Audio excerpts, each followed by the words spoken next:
हरियाणा के पूर्व मुख्यमंत्री ओम प्रकाश चौटाला का निधन हो गया है। इंडियन नेशनल लोकदल माने INLD के प्रमुख ने 89 साल की उम्र में गुरुग्राम स्थित अपने घर पर अंतिम सांस ली।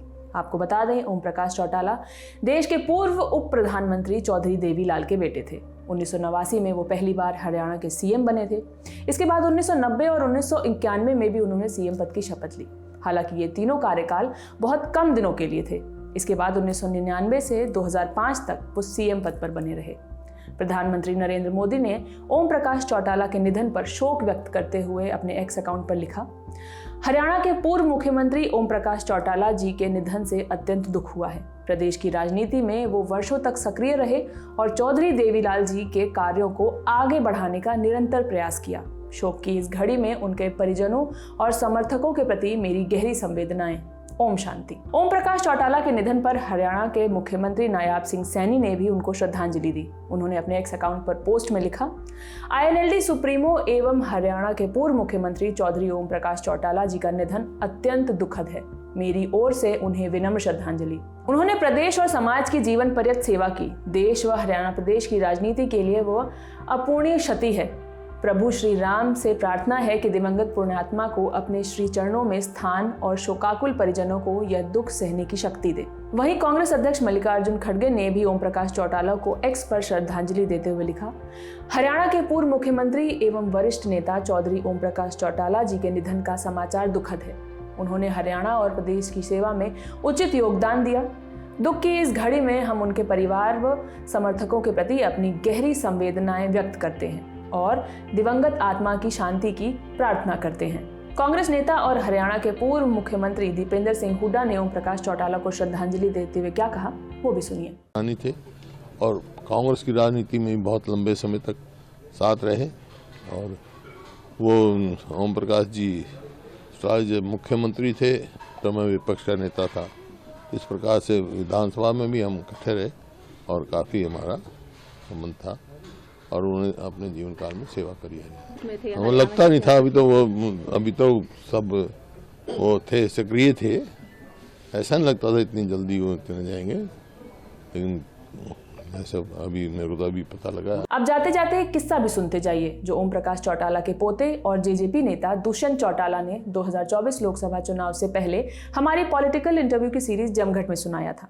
मेरी प्राइमरी मेंबरशिप सीज हो जाती है, मुझे पार्टी से बाहर निकाल दिया जाता है। हम उनका सिंबल नहीं लेते, उनका झंडा रंडा नहीं लेते।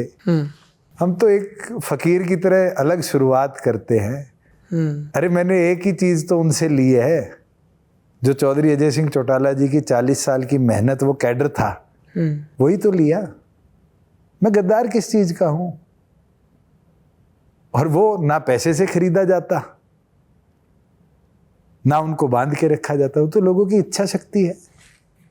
ये सारी बातें आप जो कह रहे हैं कि वो नॉन सीरियस पॉलिटिशियन है, आपके दादाजी ओम प्रकाश चौटाला जी को ये बातें समझ में नहीं आई? तो आप पूछ पाए उनसे तो मेरे को भी जवाब दे दीजिएगा। मेरे से तो वो 2 जनरेशन बड़े हैं। मेरे को नहीं लगता मेरी औकात है कि मैं उनसे ये जवाब पूछूं। आखिरी बार कब मिले थे आप? अभी पीछे कुलदीप बिश्नोई जी की शादी पे भी मिला था और हमारे सरजीत चाचा जी के बेटे थे प्रदीप चाचा जी, उनकी बेटे की शादी में मिला था। और दिग्विजय की शादी में वो आए नहीं?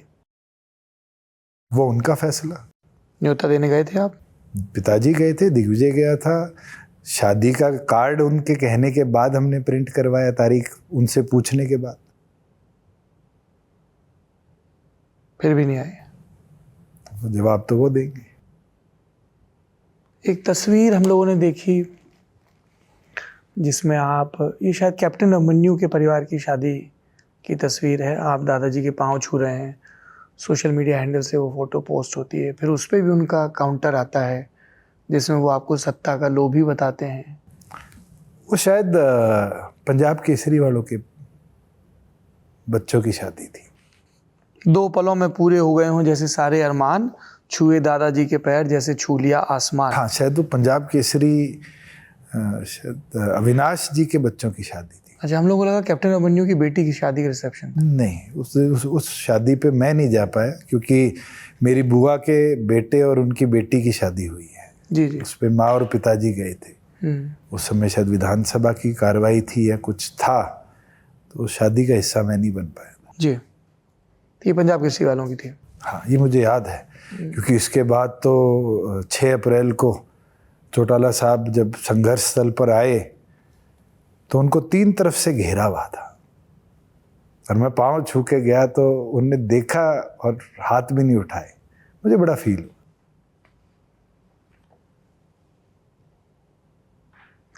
क्या ज़्यादा तकलीफ देह है, राजनीतिक तौर पे परिवार के साथ संघर्ष करना या व्यक्तिगत तौर पे इस खालीपन को देखना कि परिवार अलग है? देखिए, परिवार कोई जमीन विवाद में अलग नहीं हुआ, या कोई मर्डर हुआ हो, या कोई ऐसी बात हुई हो। पॉलिटिकल संघर्ष है, ये हमारी फैमिली में कोई आज नहीं हुआ। दादाजी ने भी किया। रणजीत चौटाला जी तो आपके साथ ही मंत्री रहे, वो मेरे साथ रहे, मगर तो वहां पे होती थी छोटे दादाजी से बातचीत? वो दौर मैंने मेरी ग्रैंड मदर से बहुत सुना है कि किस तरीके से एक दूसरे को परिवार में रोका जाता था कि शादियों में मत जाओ, फंक्शंस में मत जाओ, कैसे शादियों के कार्ड भेजे रोक दिए जाते थे। इतिहास सुना है, और मुझे लगता है कि कई बार इतिहास दोहराया जाता है। तो अभी साथ में आप मंत्री रहे तब बातचीत होती थी? पारिवारिक तौर पे जरूर हम मिलते रहते हैं, बैठते रहते हैं, मगर कभी मेरी आदत नहीं है कि जो पल जा लिए उनको खुरेद कर हम कुछ निकालें। मैं बड़ा फ्यूचर थिंकिंग सा आदमी हूँ।